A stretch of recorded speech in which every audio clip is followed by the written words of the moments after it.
जय हिंद साथियों, स्वागत है एक बार फिर देव कैरियर एकेडमी के ऑनलाइन प्लेटफॉर्म पर।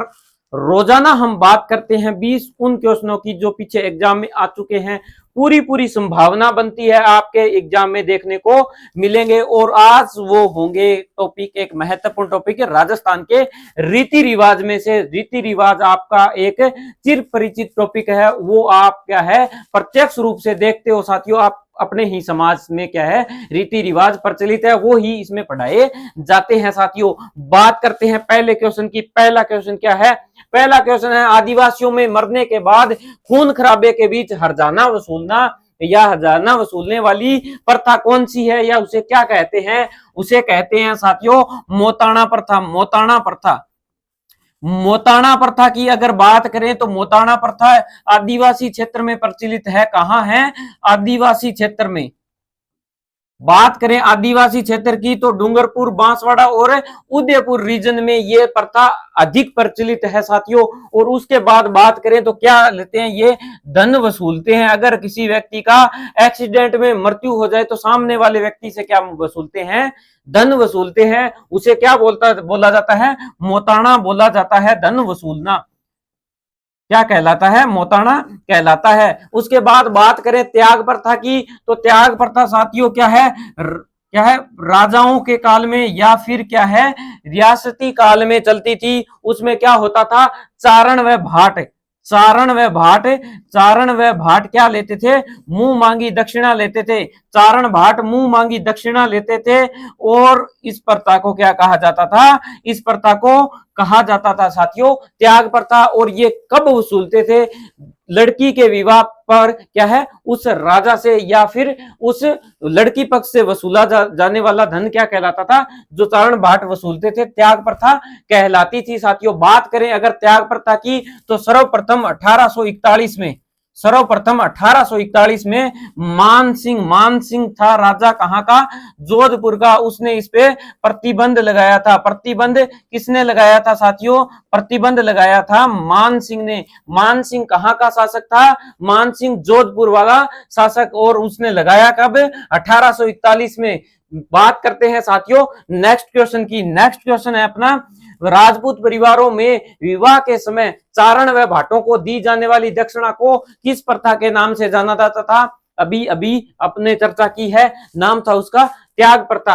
अब बात करें अगर त्याग प्रथा की तो त्याग प्रथा मैंने आपको बता दिया साथियों। त्याग प्रथा क्या होती थी? चारण व भाटों द्वारा लड़की के विवाह के अवसर पर मुंह मांगी दक्षिणा वसूली जाती थी, उसे त्याग प्रथा कहते थे। ये एक क्या थी, मतलब क्या थी, राजाओं को क्या करती थी? आर्थिक रूप से शोषण करती थी उनका ये प्रथा। उसके बाद बात करें कुकड़ी रस्म की। कुकड़ी प्रथा आपको पता है, कुकड़ी प्रथा किस समाज में प्रचलित है? सांसी समाज में प्रचलित है। सांसी समाज में प्रचलित एक प्रथा है। उसमें क्या होती है? उसमें क्या होता है? लड़की के चरित्र की परीक्षा होती है साथियों। लड़की के चरित्र की परीक्षा होती है। होती कब है? होती है विवाह के अवसर पर। विवाह के अवसर पर। तो कुकड़ी रस्म प्रथा कहां प्रचलित है? सांसी समाज में प्रचलित है। लड़की के चरित्र की परीक्षा ली जाती है साथियों। उसके बाद आन का क्या अर्थ होता है? आन होता है साथियों शपथ। शपथ लेना। शपथ लेना। शपथ लेना क्या कहलाता है? आन कहलाता है साथियों। उसके बाद बात करें चारी प्रथा की तो चारी प्रथा भी राजपूत राज्यों में प्रचलित थी। बात करते हैं नेक्स्ट क्वेश्चन की। राजा महाराजा और जागीरदार अपनी लड़की की शादी में दहेज के साथ कुछ कुंवारी कन्याएं देते थे, उसे किन नाम से जाना जाता था साथियों? बात करें अगर कन्याओं की तो कन्याओं को कहा जाता था डावरिया। डावरिया क्या थी? मान लो किसी राजा की लड़की की शादी हुई, उसके साथ क्या देते थे? कुछ दासियां देते थे, उसे क्या कहा जाता था? डावरिया कहा जाता था। बात करें अगर पासवान की, पासवान की तो पासवान क्या थी साथियों? राजा किसी को क्या है? राजा किसी को या किसी दासी को अपनी पत्नी के रूप में स्वीकार कर लेता था तो उसे क्या कहलाते थे? उसे क्या कहलाता? वो क्या कहलाती थी? वो कहलाती थी पासवान साथियों। और उसके बाद बात करें पड़दायत। बात करें अगर पड़दायत कौन थी? पड़दायत कौन थी साथियों? अगर उसे ये पासवान है उसको क्या गहने गहने पहनने की अनुमति, सोने के गहने पहनने की अनुमति दी जाती थी, तो उसको क्या बोलते थे, पड़दायत कहा जाता था साथियों। तो बात करें अगर पासवान और पड़दायत में क्या अंतर है। पड़दायत, पासवान तो उपपत्नी के रूप में किसी दासी को स्वीकार करना है साथियों, और पड़दायत में क्या है, उसे सोने के गहने पहनने की अनुमति दी जाती थी साथियों। और बात करें अगर राजपूत राज्य में किसी को नहीं दी जाती थी सोने पहनने की अनुमति, केवल और केवल रानियां पहन सकती थी साथियों। बात करते हैं नेक्स्ट क्वेश्चन की। नेक्स्ट क्वेश्चन है अपना, असंगत युग्म की पहचान कीजिए। मानव विक्रय, मानव विक्रय मतलब व्यक्तियों का क्या करना, खरीद फरोख्त करना साथियों। अगर उसकी बात करें सर्वप्रथम कहां, कोटा राज्य में 1831 में उसको क्या किया था, प्रतिबंधित किया था। उसके बाद बात करें समाधि प्रथा की, तो समाधि प्रथा साथियों जयपुर में की थी। कब की थी, 1844 ईस्वी में की थी। तो इसका असंगत युग्म कौन सा है, 1844 समाधि प्रथा। डाकण प्रथा की बात करें तो 1853 डाकण प्रथा उदयपुर में महाराजा स्वरूप सिंह, महाराणा स्वरूप सिंह के समय हुई थी। और बात करें अगर सती प्रथा की, तो सती प्रथा की साथियों 1822 बूंदी राज्य में सती प्रथा को क्या किया था, प्रतिबंधित किया गया था साथियों। बात करते हैं नेक्स्ट क्वेश्चन की। नेक्स्ट क्वेश्चन क्या है अपना, नेक्स्ट क्वेश्चन है विधवा पुनर्विवाह हेतु प्रयास करने वाले राजपूताने का प्रथम शासक कौन था साथियों। बात करें अगर विधवा पुनर्विवाह हेतु राजपूताने का प्रथम प्रयास करने वाला राजा था साथियों सवाई जय सिंह, जयपुर के सवाई जय सिंह, जिन्होंने क्या है पर्दा प्रथा, ये जो अपनी विधवा पुनर्विवाह के लिए प्रयास किया था, प्रथा को हटाने के लिए भी प्रयास किया था। और बात करें अगर अश्वमेध यज्ञ, अंतिम अश्वमेध यज्ञ करवाने वाला शासक भी कौन था, अश्वमेध यज्ञ कौन सा, अंतिम अश्वमेध यज्ञ करवाने वाला शासक कौन था, सवाई जय सिंह ही था साथियों, जो जयपुर का महाराजा था, जयपुर के महाराजा सवाई जय सिंह। बात करते हैं नेक्स्ट क्वेश्चन की। नेक्स्ट क्वेश्चन है अपना सती निवारण अधिनियम 1830 के तहत राजपूताने की किस रियासत ने सर्वप्रथम सती प्रथा पर रोक लगाई थी। बात करें अगर सती प्रथा की, तो सती प्रथा पर सर्वप्रथम राजपूताने की रियासत जो क्या है, 19 सती निवारण अधिनियम 1830 के तहत क्या लगाती है, बैन करती है उसको। तो रियासत थी साथियों अलवर रियासत, और शासक थे बन्ने सिंह, जिन्होंने सर्वप्रथम क्या है सती निवारण अधिनियम 1830 के तहत इस प्रथा को, सती प्रथा को बंद किया था। बात करें अगर सती प्रथा की, तो सती प्रथा क्या होती है, सती प्रथा होती है साथियों अगर किसी व्यक्ति की मृत्यु हो जाती थी, किसी राजा की मृत्यु हो जाती थी, तो उसकी रानी या उसकी पत्नी उनके साथ क्या करती थी, चिता में स्वयं को दहन कर लेती थी, या फिर उनके साथ मर जाती थी, तो उसको क्या कहते थे, उसे सती प्रथा कहते थे। अब बात करें अगर सती प्रथा की, तो सती प्रथा में एक महासती कौन सी थी, महासती की बात करें साथियों, महासती का अर्थ क्या है। बात करें अगर महासती की, तो महासती अपने पति बेटे के साथ क्या है, जिंदा जल जाना क्या कहलाता था, महासती कहलाता था। और उसके बाद बात करें अगर अनुमरण क्या था, किसी मान लो अगर कोई राजा है, उसकी रानी उस समय नहीं थी उनके पास, जब उनकी मृत्यु हुई, तो वो कोई अवशेष या किसी निशानी के साथ अपने आप को क्या कर लेती थी, दहन कर लेती थी, तो उसको क्या बोलते थे, अनुमरण बोलते थे साथियों। बात करते हैं नेक्स्ट क्वेश्चन की, दास प्रथा। अगर बात करें दास प्रथा, तो दास प्रथा और सुमेलित करना है साथियों। बात करें अगर दास प्रथा की, तो दास प्रथा सर्वप्रथम कहां बैन की गई थी, उसके बाद है दहेज प्रथा, उसके बाद है त्याग प्रथा, और उसके बाद है कन्यावध प्रथा। अगर बात करें अगर कन्यावध प्रथा की, अगर बात करें त्याग प्रथा की, तो अभी आपको बताया था मान सिंह ने सर्वप्रथम इसको बैन किया था। मान सिंह कहां का राजा था, मान सिंह था साथियों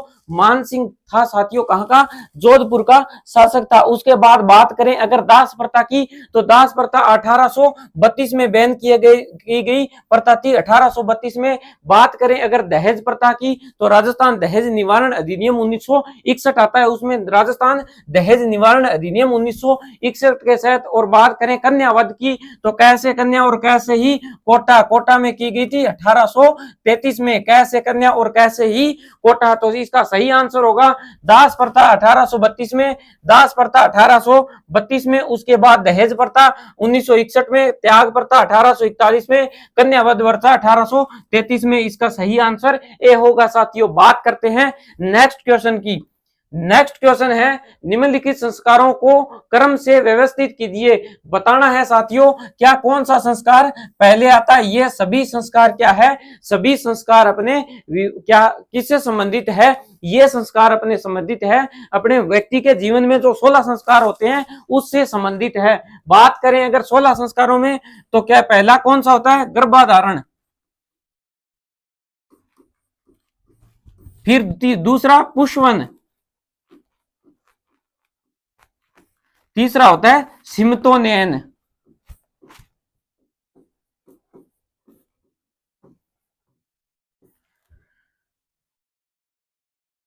फिर चौथा होता है जात कर्म, फिर पांचवा होता है नामकरण।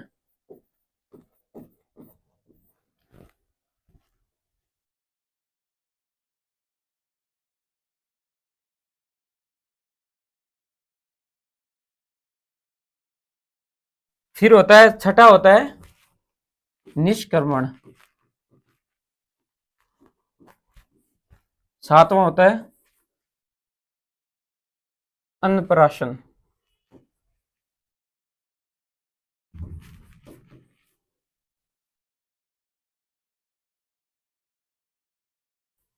चूड़ाकर्म,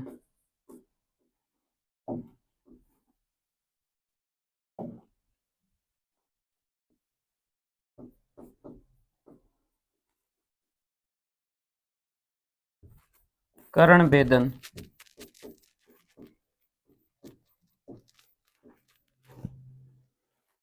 पहला कौन सा होगा, गर्भाधारण, फिर पुष्पन, फिर सिमतोनयन, फिर जातकर्म, फिर नामकरण, फिर निष्क्रमण, फिर अन्नप्राशन, फिर चूड़ाकर्म, फिर करण भेदन, फिर होता है विद्यारंभ।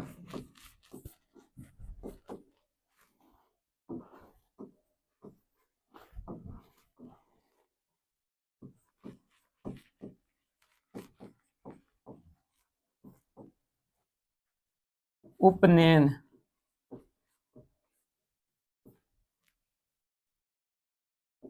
वेदारंभ, केशांत,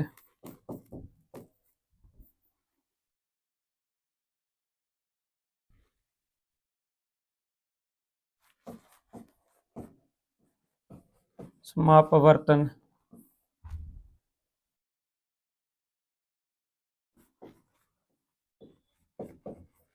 विवाह और अंत्येष्टि।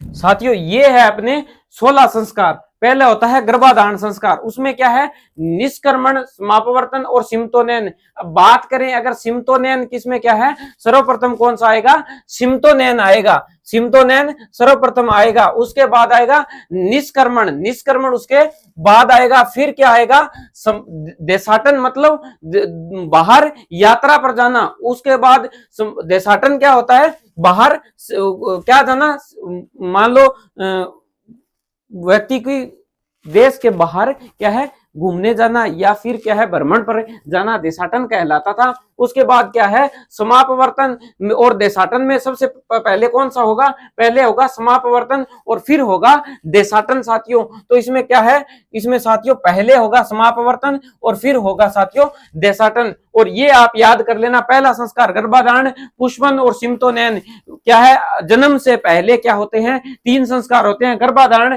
गर्भ के समय पुष्पन, पुष्पन क्या होता है, पुत्र प्राप्ति के लिए किया जाने वाला संस्कार। सिमतोनयन, सिमतोनयन मतलब 7वें महीने होगा, सह से सिमतोनयन और सह से ही 7वें महीने और सह से सिवरना। सिवरना किसको? भगवान को सिवरना, सिवरा जाता है कि क्या है, जच्चा और बच्चा दोनों की रक्षा करना।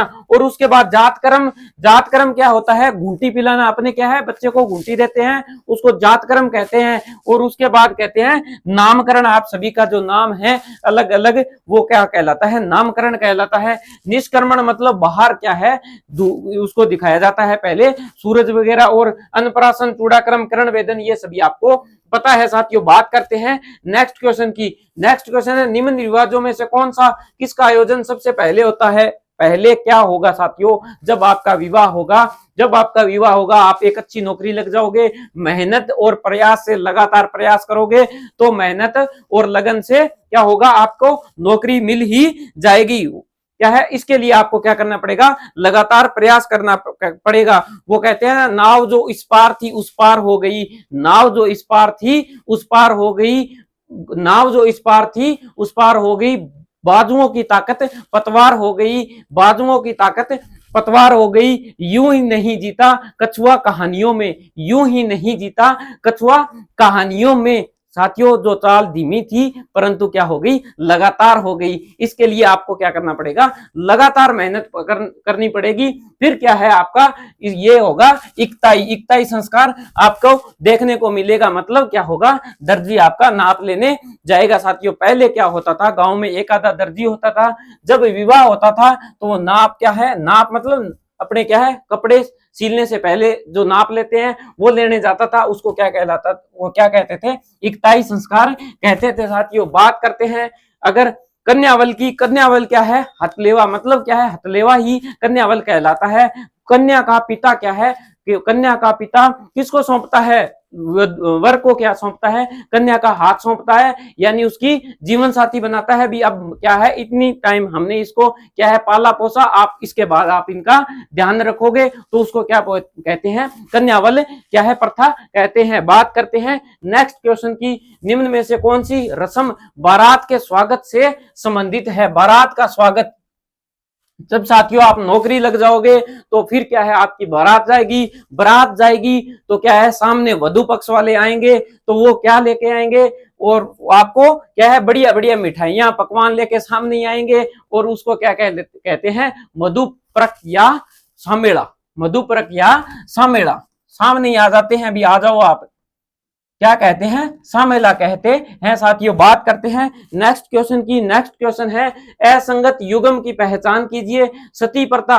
सती प्रथा साथियों 1822 बूंदी में बिल्कुल सही है। साथियों, दास प्रथा, दास प्रथा 1832 कोटा में बिल्कुल सही है। साथियों, कन्यावध 1833 अलवर में, मैंने पहले भी बताया था।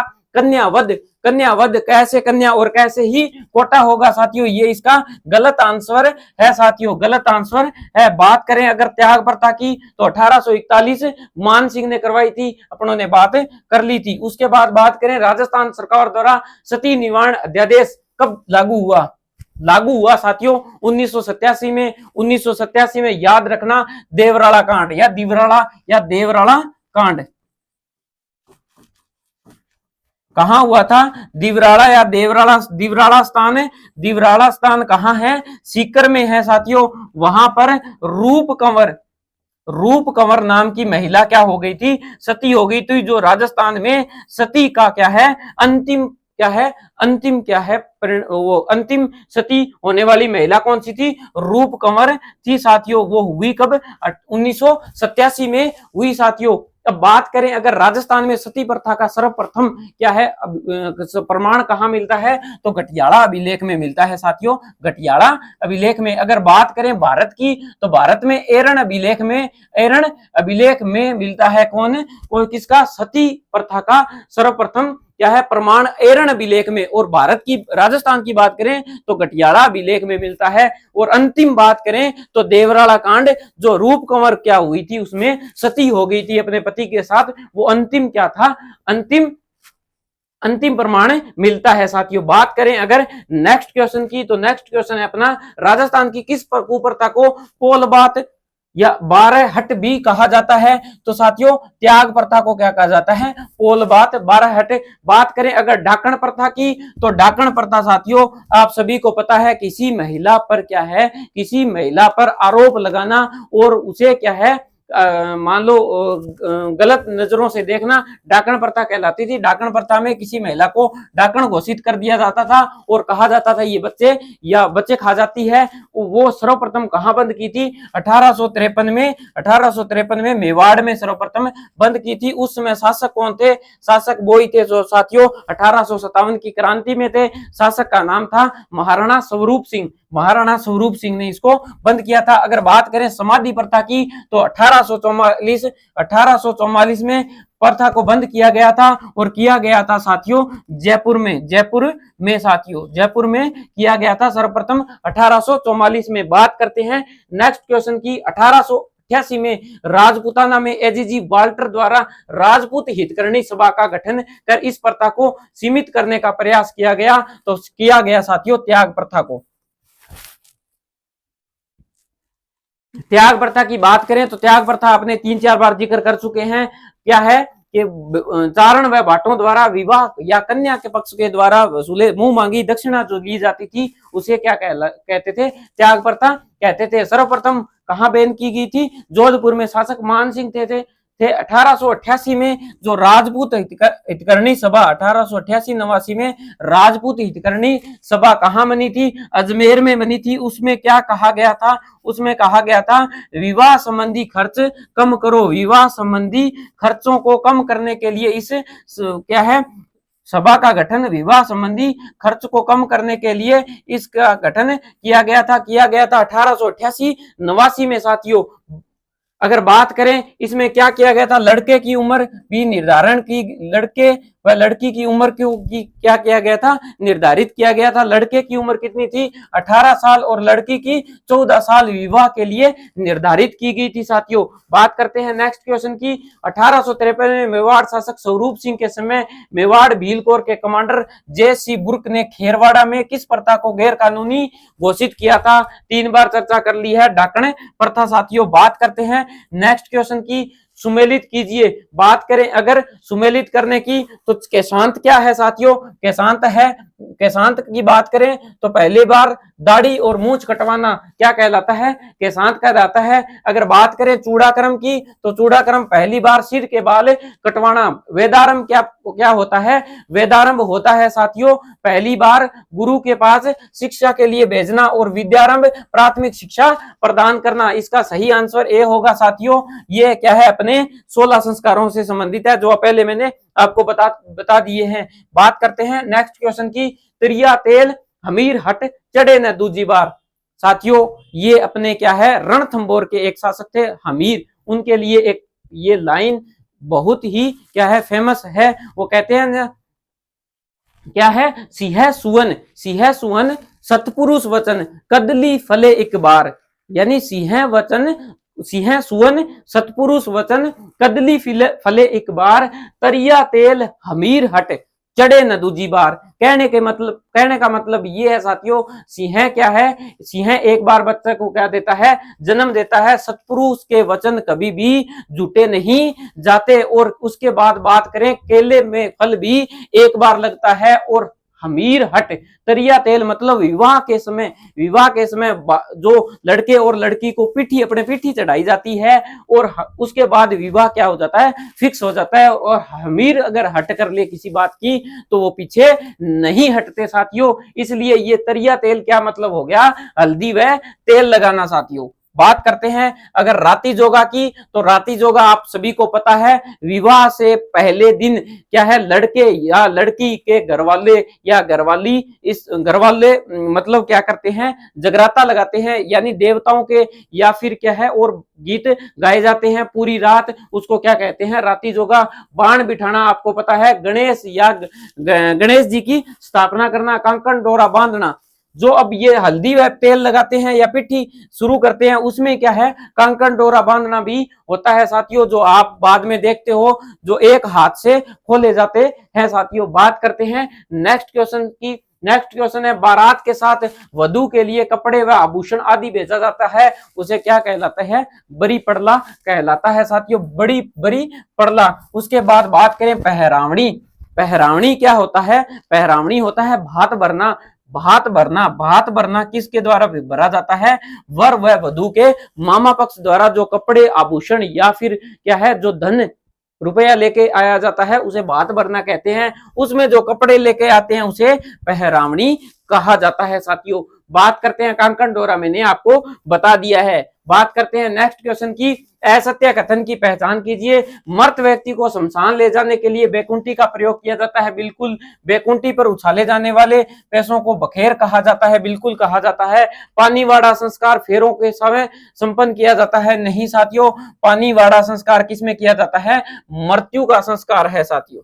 जब 12वां होता है उसे ही पानीवाड़ा कहा जाता है। आधेटा रस्म बारात की रवानगी पर निभाई जाती है, नहीं साथियों। आधेटा रस्म क्या है? मृत्यु पर जब क्या है शमशान घाट व्यक्ति को ले जाया जाता है तो आधे रास्ते में उसकी क्या होती है? उसकी दिशा, जो अर्थी की दिशा होती है उसको घुमाया जाता है, उसे क्या बोलते हैं? आधेटा कहा जाता है साथियों। ये होती है अपने क्या है उसकी रस्म, अपने किसकी? मृत्यु की रस्म। तो ये दोनों क्या है? 3 और 4 क्या है? इसमें असत्य कथन पूछा है तो 3 और 4 असत्य। बात करते हैं नेक्स्ट क्वेश्चन की, आज का अंतिम क्वेश्चन। राजस्थान के कुछ ग्रामीण क्षेत्रों में बाल विवाह होते हैं, उसमें लड़की के साथ एक महिला भेजी जाती है जो वापिस कभी नहीं वापिस आ जाती है, क्या कहलाती है? क्या कहलाती है साथियों?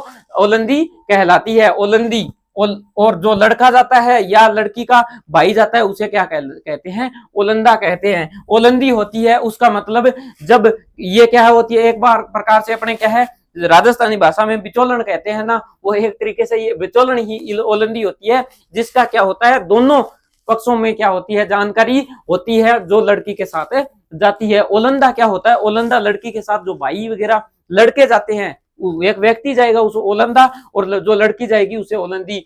हिरवणी क्या होती है? हिरवणी क्या होती है? जो वधू को क्या, हिरावणी या वधू को क्या दिया जाता है? वधू को जो कलेवा दिया जाता है उसे क्या कहते हैं साथियों? हिरवणी कहा जाता है। ये थे अपने 20 इंपोर्टेंट क्वेश्चन अपने किस टॉपिक से? एक टॉपिक है राजस्थान का रीति रिवाज। मिलते हैं नेक्स्ट क्लास में इसी प्रकार के 20 क्वेश्चनों के साथ, तब तक के लिए